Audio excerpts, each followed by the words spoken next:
die.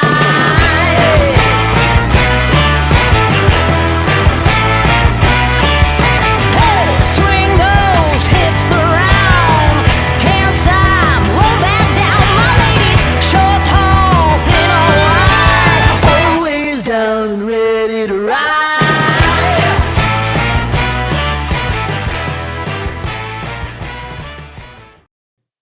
Welcome back to the channel, guys. My name is Gene. You guys are watching Primed and Lubed for the 9th of February. This is my 16th episode of season number 4. Super Bowl Sunday is upon us as well. So Gary Bettman made a smart decision by having the final 2 games before the break in the afternoon, and they're currently taking place. I'm just going to quickly give a refresher, and I'll give you an update on the scores right now. As with 8:39 left in the second period, the Utah Hockey Club is leading the Washington Capitals by a count of 4-2. And the Tampa Bay Lightning at the end of the first are leading the Montreal Canadiens 2-1. Lots to talk about. We're going to talk a lot about the Four Nations and what's been going on with that and who's in, who's out. There's been some recent developments, even as early as last night, regarding one of our defensemen. Is Sid going to play? That's a big question mark now, as he got hurt just a few days ago. So we'll see what happens with everything that comes out regarding that. What else are we going to talk about? We're going to talk about the current standings and the upcoming games. Now, the upcoming games come on the 22nd and 23rd. They'll play a back-to-back. They're going to be on the road in Philly and in Washington. So the question is, will there be some new members on the Edmonton Oilers? Will there be some trades between now and then? We got a lot to cover on this episode. Join me after this episode for my live question and answer scenario that I do, which is called Final Thoughts. Sorry, I'm losing my thought here. Got a lot on my mind because I'm trying to get things ready for Super Bowl. That's why I'm making sure that I'm doing this as an 11 o'clock episode. So guys, if you are new to the channel and you have yet to subscribe, please consider subscribing, as it will help grow my channel. It would mean a huge thing for me to grow it and become a little bit bigger. I can present bigger and better ideas. I'm always trying to do new things and try to improve this channel. Try to limit my mistakes. I know I made a big one last week on the scoreboard for the Toronto Maple Leafs. It was actually a 4-3 final, not a 3-2 final. I believe that's what it was. But there's a lot going on. I'm a one-man army here. I do all my graphics. I do everything. So slip-ups do unfortunately happen. They happen in the pros. So, I try to manage it so that I don't make slip-ups, but unfortunately, some of them do get through. So without further ado, we're going to talk about the Oilers Blues. We're going to look at the league this week, which is basically, we're going to talk a lot about the Four Nations tournament. We're going to review the Oilers and Hawks game, Four Nations schedule, Avalanche and Oilers. We're going to do the updated Western Conference standings, also the upcoming games. Now, that is subject to change because they will be playing Washington on the 23rd, and they're currently playing right now. So some of their statistical information is going to change by the end of the game today. So you have to kind of just bear with that. We're going to do the poll, and we'll get into final thoughts. So without further ado, let's get into the Edmonton Oilers St. Louis Blues game that took place. This St. Louis is a team that's kind of, they're in the midst or the kind of in the middle of the pack when it comes to the Western Conference teams. Or when it comes to the Western Conference standings. So they're a team that you can't take any team lightly, but they're a team that you really have to be aware of. They got some young talent, and I'll tell you what, Dylan Holloway is really shining with that team. He's actually now like a top six center for that team, which is pretty good for him. I got to give him a prop for that. But yeah, when these two teams meet up, there's a lot of bragging rights is on the line here, and I think they all want to feel good. So let's get into this game right now. Okay, so for this game here, McDavid would start off the scoring. It would be his 22nd on the power play. In the second period at 5:50, Evan Bouchard and Leon Draisaitl would get the assist. In the third period, Jordan Kyrou would tie it, his 23rd on the power play, assisted by Dylan Holloway and Braden Shen, who's been a topic of trade conversation potentially to Toronto. Colton Perenko would take the lead with his 12th from Buznevich and Thomas. And then Leon Draisaitl would tie it at 17:46 from Ekholm and McDavid. And there's that never say die attitude of the Oilers as they keep fighting and fighting and fighting. But they seem to get themselves into that position a little too often, and I'll get into that a little bit later when I get into the game with the Colorado Avalanche. Connor Brown would get the game-winning goal, his 7th of the year from Evan Bouchard and McDavid at 2:33 of The winner in overtime!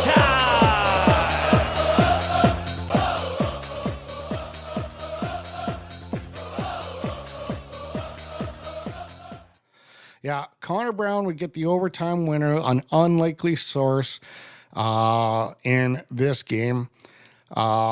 Really good game, not bad. Wasn't the best game of the week, but it was an exciting game to watch. Let's move on to... Just get my graphic going. Okay, so the takeaways I got from this game is forward Kasperi Kapanen played his 500th career game against former team and defenseman Matthias Ekholm returned after missing a game due to illness. Kapanen played 106 for St. Louis before being claimed off waivers by the Edmonton Oilers on November 19th. For St. Louis, they activated defenseman Nick Leddy from injury reserve after missing the last 49 games with a lower body injury. With his return, Blues' 6th defense against Oilers have played a combined total of more than 4,500 games. So this is key moments, trailing 1-0, the Blues had a golden opportunity to even the game midway through the second period as Jake Neighbors found himself all in alone on a breakaway, but Skinner turned it away with a stick save.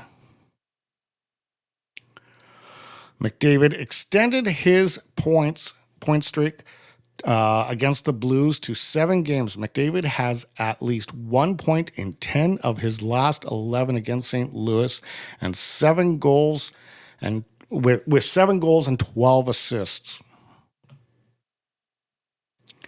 And the stars for this game, Connor would get the first star, as he would have a goal and 2 assists. His total ice time was 24:43. Leon Draisaitl, a goal and assist. Colton Perenko for the St. Louis Blues would get a goal. He'd be the 3rd star.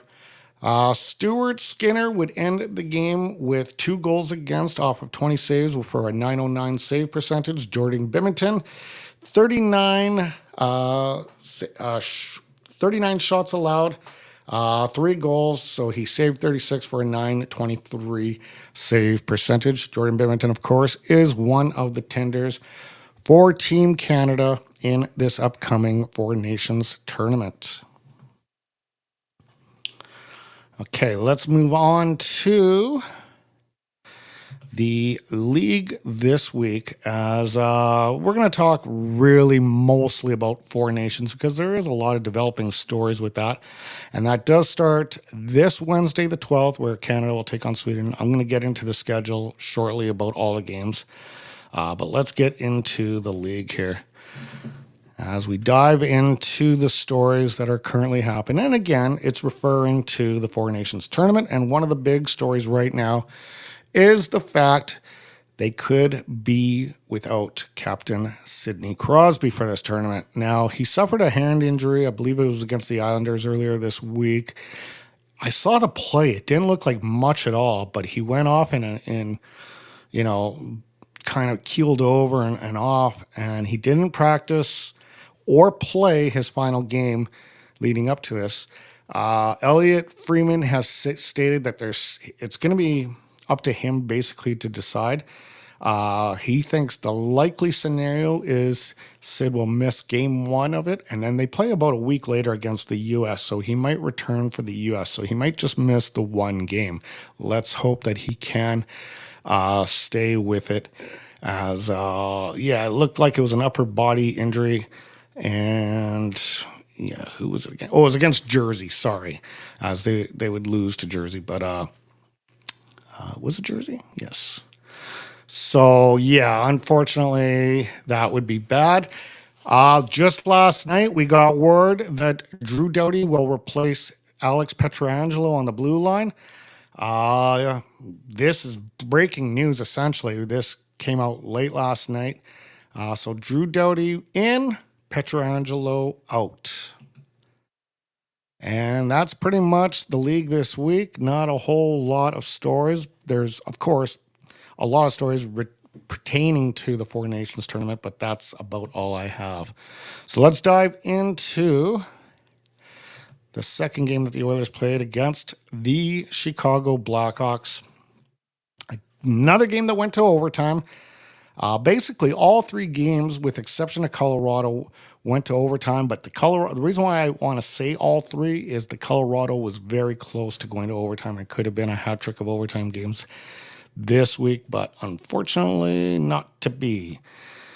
So let's take a look at what developed in this particular game, as it would start off with Victor Arvidsson getting his seventh of the year in the second period. This game had a very familiar feel to the St. Louis game.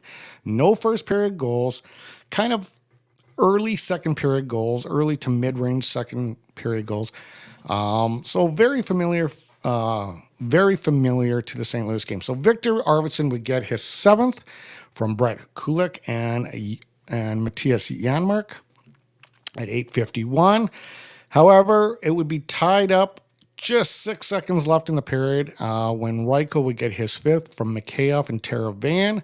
We go to the third period with a 1-1 tie. Jeff Skinner gets on the board, and this is from Draisaitl and Podkolzin. And so I think Jeff Skinner is maybe starting to find his way. I'm hearing a lot of good things. He's starting to do better defending and all that kind of stuff. You got to also remember, a lot of people want to beat up on Jeff Skinner, but he's been on a losing team for his whole career. He's never played a playoff game. So we got to give him a bit of a break. That being said, we need him to also start coming around as well, because we need him for the playoffs. Leon Draisaitl would take the lead at 8:18, and again, Jeff Skinner getting an assist. So Jeff Skinner had a really good game in this one. In fact, I'm surprised he's not a star, but he turns out he's not a star in this game. Ryan Donato would get his 16th on the power play from Teravainen and Connor Bedard at 12:12, and then Alex Martinez would tie it with just under 4 minutes at 16:16 from Ryan Donato. And the weird thing about this that I found, it kind of stood out. It's just one of those weird anomalies, but Draisaitl scored at 8:18, Donato scored at 12:12, and Martinez scored at 16:16. So just one of those weird anomalies. And actually, Jeff Skinner scored at 1:11. So that second period just had some very strange anomalies for when the goals took place. In overtime, Zach Hyman would get his 19th on the power play from Evan Bouchard and Connor McDavid. The winner in overtime.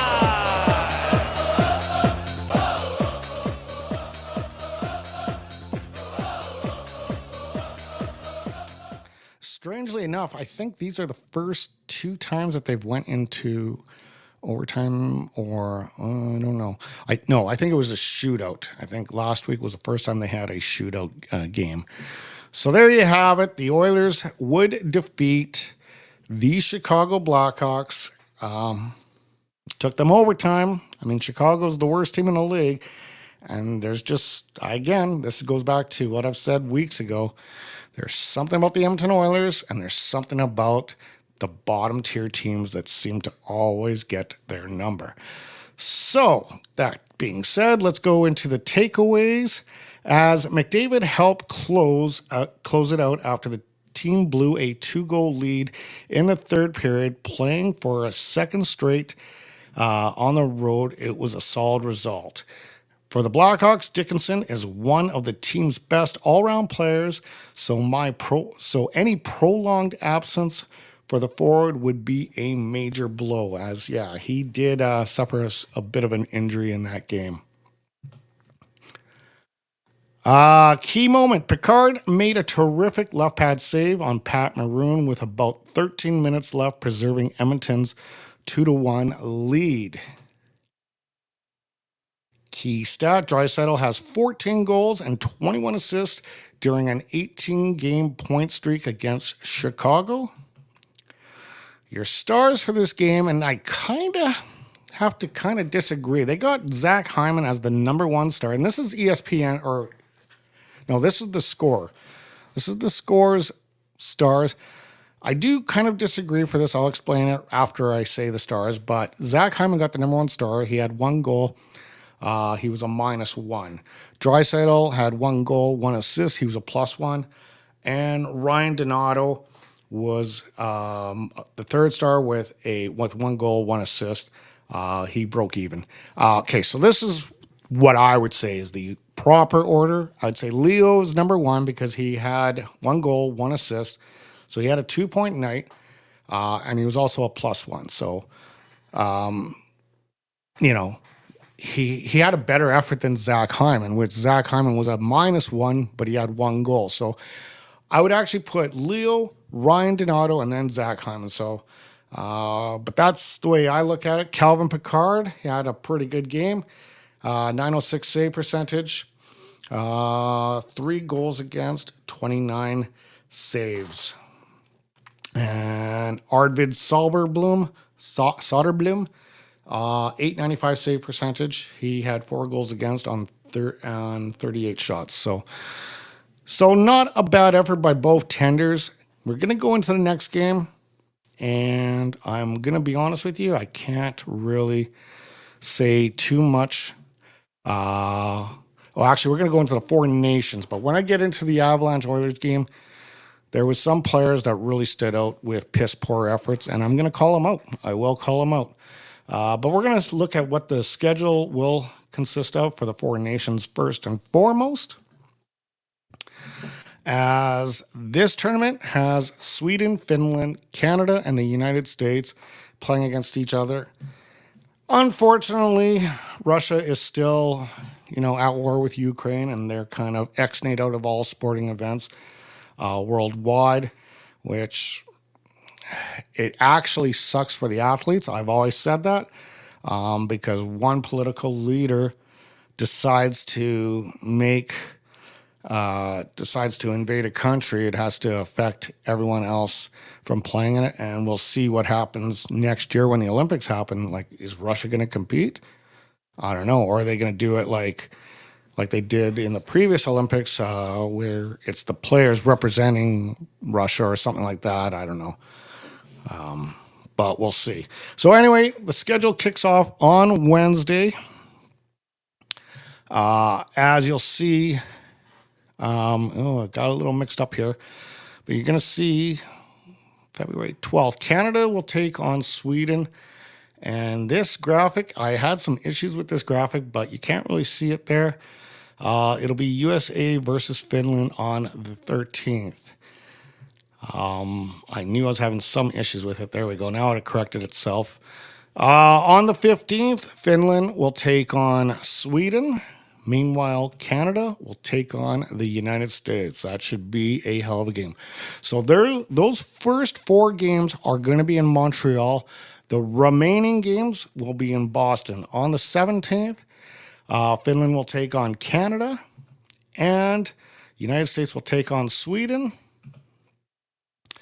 And the championship game will be February 20th, teams to be determined, and that, I guess, will be the top 2 teams in this round robin that will compete for that championship. And yeah, I did have issues with that graphic. I thought I fixed it, but it obviously still kind of screwed up on me. So I do apologize for that. Okay, let's move on to the Colorado Avalanche game. As this game was, okay, so first and foremost, there was really bad mistakes by Evan Bouchard. Horrible, unacceptable mistakes by Evan Bouchard. Stuart Skinner was kicked out. He didn't have a very good game. So I'm going to call those players out for having kind of a shitty game. They did. They really did. But Bouchard more so than because really Bouchard is also the defense before Skinner. So the mistakes that Bouchard made essentially left Skinner very vulnerable and wide open. And that's where I'm going to give more blame on this one to Evan Bouchard. And I'm getting a little sick and tired of some of his shittiness and mistakes that he makes because it's bad. Like, his mistakes are bad. Like, they're not, everyone makes a mistake from time to time, but the one where he ended up trying to pass it backwards, and I think he was trying to feed McDavid because McDavid, and it just basically gave it right up to a guy on a breakaway. And I'm like, oh man, it's hard on the eyes to watch. Anyway, let's get into this game. It was, however, on the positive note of that one, it was an amazing, amazing, amazing game to watch. And I had no problem with, even though the result wasn't there, I would love to watch more games like that. That was an excellent game. Nathan MacKinnon would start off the scoring, his 21st on the power play from Cale Makar and Lehkonen. So, yeah, think about that.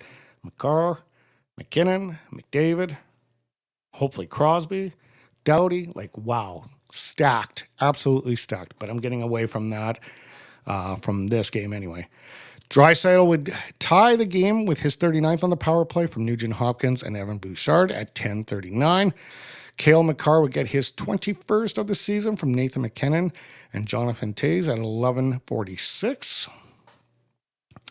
Corey Perry would get his 11th and 4th goal of the first period at 12:22 from Kapanen and Henrique. The Avalanche would make it 3-2 before the end of the first, so a 5-goal first period at 18:08, and the Avalanche would take the lead into the second period and would double their lead, would get another goal, not double their lead, but would get another goal from Cale Makar, his 22nd, shorthanded. And I believe that was the play that Evan Bouchard basically gave up the puck to him. Corey Perry would get his 12th, would cut within the lead. Then Draisaitl would tie the game at 15:59 of the second. We got a doozy of a game. Really tight check in third period, but Natchez would get his 20th from Nathan MacKinnon. He's been looking really good in the Avalanche uniform, coming from the Carolina deal and the Rantanen deal. And then the Oilers, what I noticed in the last 3 minutes of that game was the Avalanche were trying to pinch the puck against the boards, killing time. And it really reminded me like such a good game, but it had a lot of that Carolina Hurricanes Game 7 feel where they just couldn't seem to get the puck out. They were just killing time, compressing the puck against the boards and not allowing the Oilers to do anything. And that's something that the Oilers, either have to figure out a way to get that puck back or stop putting themselves into that position when it comes playoff time, because that's crucial. You get into game 7 like that, you're going to lose and you're going to be eliminated out of the playoffs. So we hope to see a little bit better out of the Edmonton Oilers this playoff year. Takeaways. McCarr leads all NHL defensemen in 22 goals and points, 63, and is on pace for a career year in both. Oilers Perry has 6 goals in the last 9 games. The 39-year-old veteran, I'm saying that correctly, has 12 goals in 54 games this season, equaling 12 goals in 54 games he had last season with Chicago and Edmonton. So he's not getting any, well, he's getting older, but he doesn't look like he's getting older. Key moment, Colorado took a 5-4 lead with 4:22 left as Picard made a big stop on McKinnon, but tracked down his own rebound and sent it across to Nakis, who snapped home his 20th of the season. Natchez. Got to get that pronunciation right.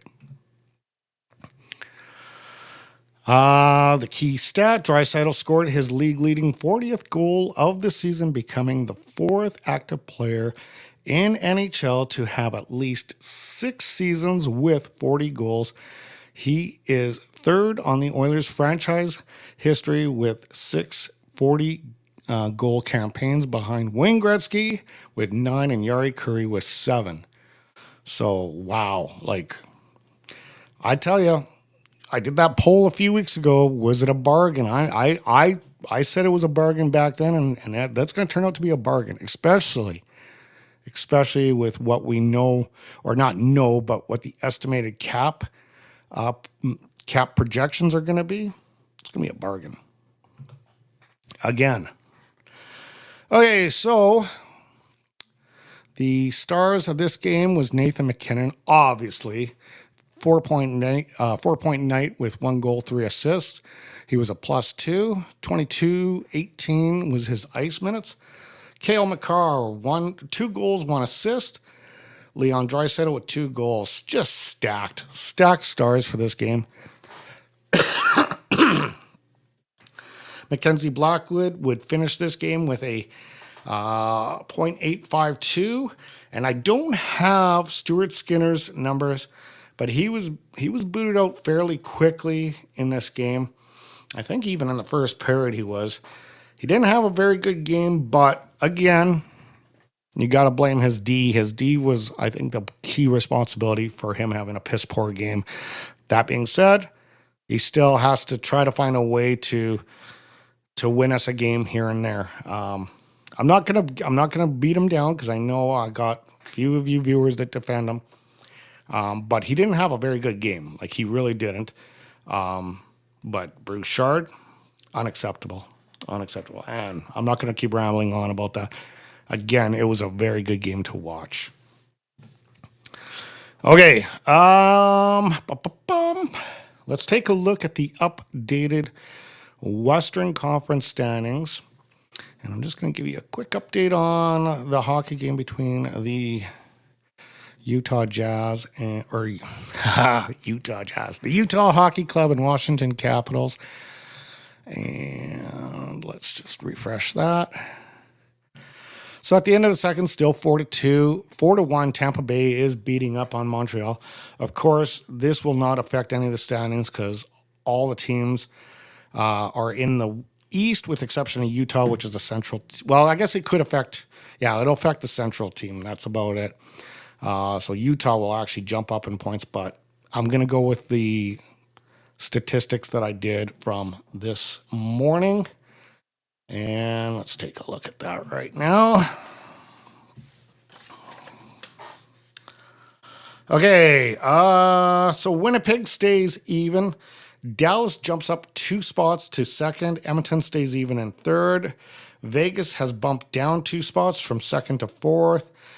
Minnesota stays even. Colorado and LA are all even. Vancouver has bumped Calgary out of the playoff position, and Calgary is now sitting on the outside looking in, and had a win within their grasp last night and lost it like within the last 5 minutes.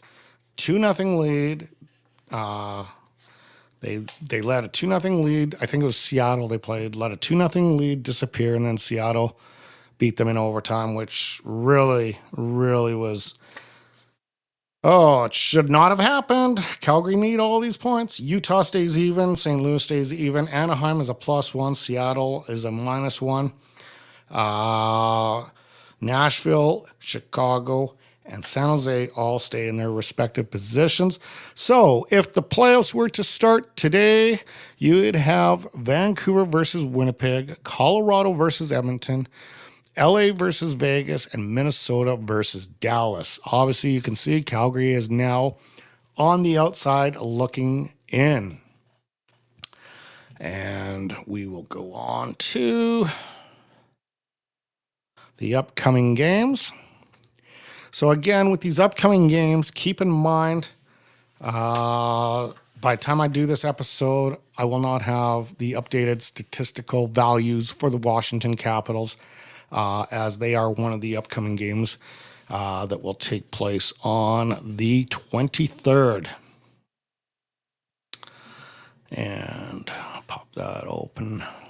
Okay, so I didn't put the dates. I should have actually put the dates, but it'll be Saturday, February 22nd and Sunday, February 23rd. I will return February 23rd after this game here, after this Washington game.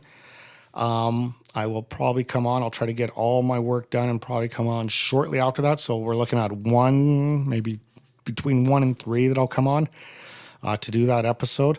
The reason being I thought it out is if I don't, then I'm going to have to do a recap of 5 games. And that's going to also, I'm going to have to do the rig report as that'll go into March the following week. So it'll just make for a super long episode the following week after. So I will do an episode on Sunday, February 23rd, between 1 and 3. I'm hoping that's what I'm going to shoot for. But it could go later. It just depends on how much graphical information and how much work I have to put into the episode. So let's take a look at the first game, which is going to be against the Flyers. Okay, so Philadelphia, really, really struggling this year. John Tortorella is losing his shit pretty much every game. They are 23rd for goals, 26th in the league for shots on goal, 28th in the league for the power play, tied for 15th for faceoffs, tied for 16th for shooting percentage. Their goals allowed are 27th, shots on goal allowed are 9th, penalty minutes are 17th, penalty kill is 18th. So you can tell that most of their numbers are in the 20 to 32 range. They have a few of them between the 15 to 20 range, and then they have one statistic, which is shots on goal, is in the top 10, which doesn't make for a winning season. Their current record is 24, 26, and 7. The Oilers will be coming into this game with a 34, 17, and 4 record, with a away record of 16, 7, and 2. Against Philadelphia's dismal home record of 13, 13, and 1. And let me just see what it has for. Oh, I don't have any of the goaltending statistics. I guess, yeah, there's probably so far away now that they have no idea who the goaltenders are going to be. So I do not have that information. And the last time they played was October 15th. Edmonton beat them. That was October 15th, 2024. So that would have been this season. So that would have been in Edmonton by a count of 4-3. This will be at the Wells Fargo Center in Philadelphia, Pennsylvania.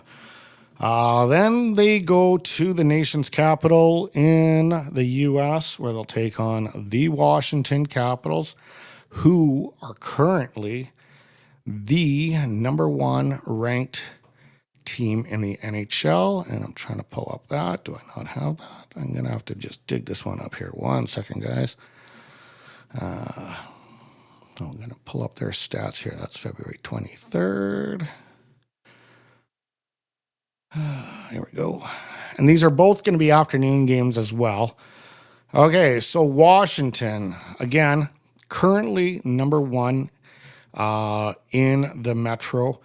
The Oilers, number 1 in the Pacific. So it's a battle of 2 mega opponents. We'll see how close Ovi will be after this game to Gretzky's record. I believe now he's 16 goals away from surpassing Wayne Gretzky's record. Again, it's a record that I don't want to see beat, but it's going to be beat. So you just have to just live with it. They are currently 2nd in the league for goals, 23rd in the league for shots on goal allowed. So that's one of their areas where they need to clean up. 14th in the league for the power play, 18th in the league for faceoffs, 1st in the league for shooting percentage. So when they take a shot, they usually make it count. Goals allowed, 2nd in the league for goals allowed at 2.46. Again, their defense needs to be cleaned up. 11th in the league for shots on goal, penalty minutes, 18th in the league, and they are 4th in the league for the penalty kill. Again, I won't have any goaltender stats because we have no idea who will be actually behind the pipes that day. Obviously, it's going to be a combination of Stuart Skinner or Picard. They're going to be doing back-to-back, so both goalies will play. I'm assuming Picard will get the Philadelphia game. Skinner will probably get this Washington game because it's a tougher it's the league's best. You might as well put your best goalie against the league's best. The last time they met was January 21st in Edmonton, 2025. So just a few weeks ago, less than a month ago. And the Oilers will be Washington will be coming in with a record of 36-11-7. 17-4-5 is their home record, so pretty strong at home. Last 10, 7-1-2. They are on a 2-game winning streak. Again, they are currently playing right now. And let's see if there's any updates on that particular game. If I can get this going. There we go. Scoreboard and refresh. So they're just starting the 3rd period. And again, Tampa, Montreal, 4-2 with 5:23 left in the second. So not really much of an update, but that just goes to show you that these games are still in progress. So those stats will vary literally in 2 hours from now or whenever the game is over.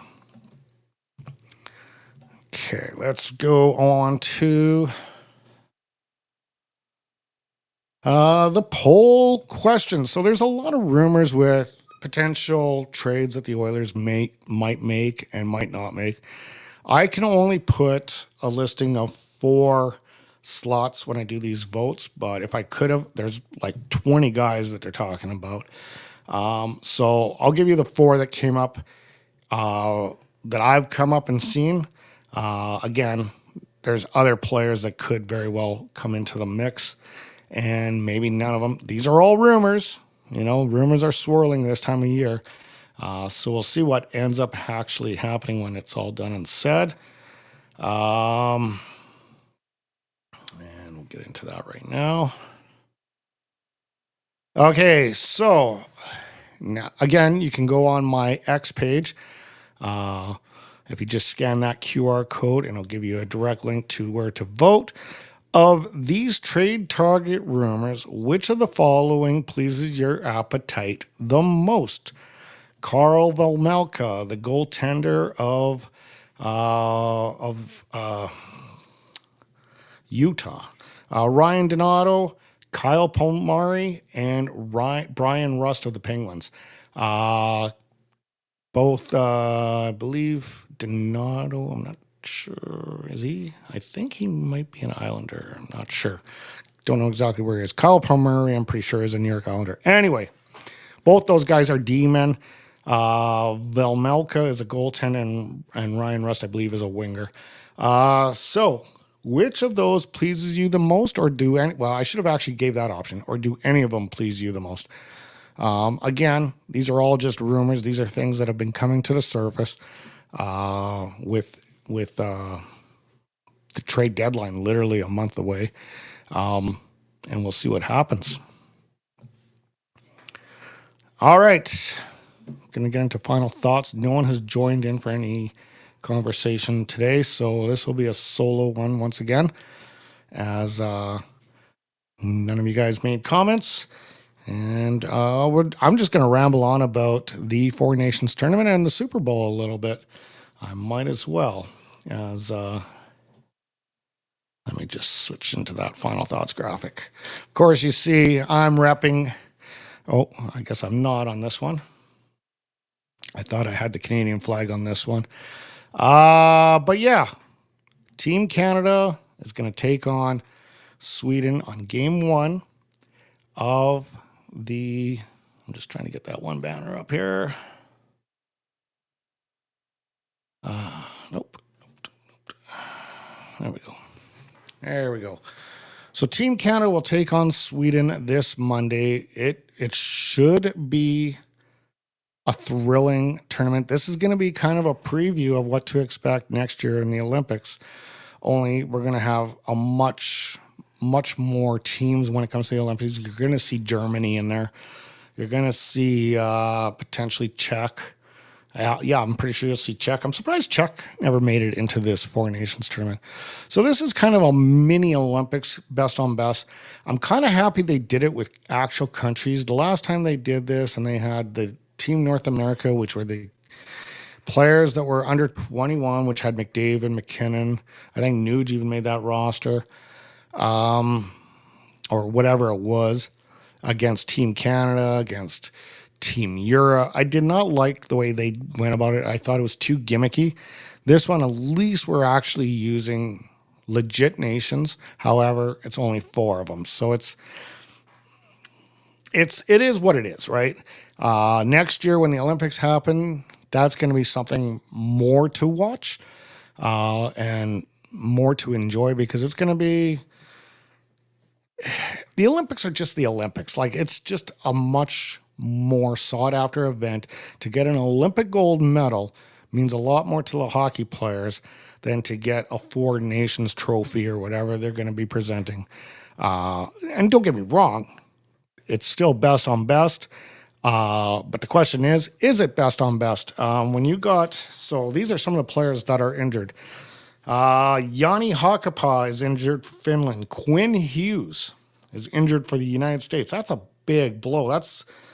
I would say Quinn Hughes is probably, well, it's tough to say. Cale Makar's right up there, but very damn close to being the best defenseman in the NHL right now. Jacob Markstrom of Sweden is not going to be playing. And now Pietrangelo is going to be out. And Drew Doughty, he's a little bit older. Crosby might not play. So the question does remain, is this truly best on best? But we'll see. We'll see how this all plays out. Starting on Wednesday, I'm going to be tuned in.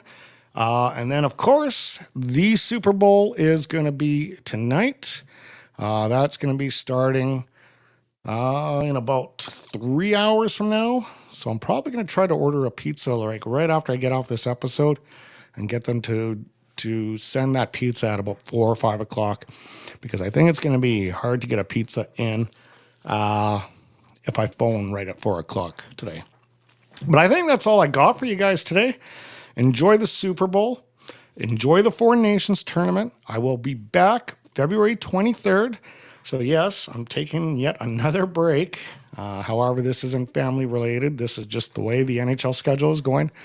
I will be back February 23rd for another episode. Have fun, take care, and we'll talk to you soon.